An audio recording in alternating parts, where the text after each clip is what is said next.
At the height of his academic career, Ampère was known as a natural philosopher, wise in the ways of science and how it could explain some of the more fascinating mysteries of the universe.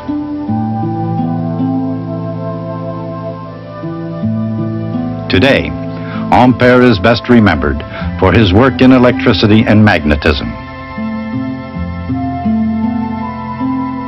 And that work started with the fact that electric current flowing through a long straight wire produces a magnetic field that circulates around the wire. But how does the strength of the field depend on the distance from the wire? If a tiny segment of electric current could exist, it would produce a magnetic field proportional to the inverse square of the distance.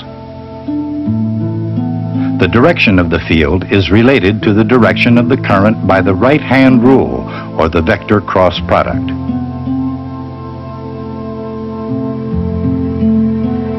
The field would be biggest when the current segment and distance vector are perpendicular.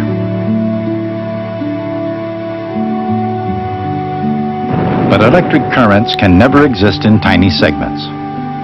So any real magnetic field must be found by adding up or integrating the contributions due to each segment of a flowing current.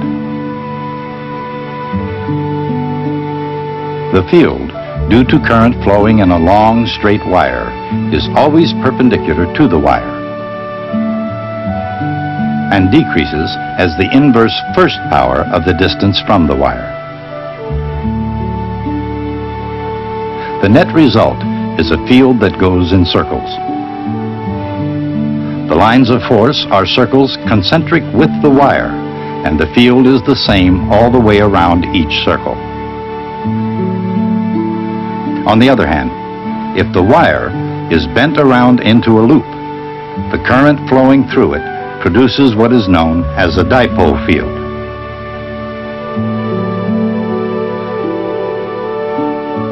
A helical winding, or solenoid, is like a stack of current loops.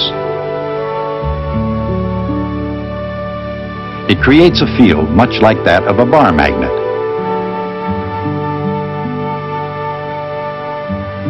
If the solenoid is bent around into a circle, the donut it forms is called a toroid.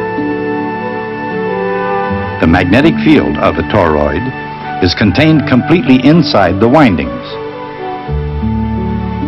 There are no field lines outside at all.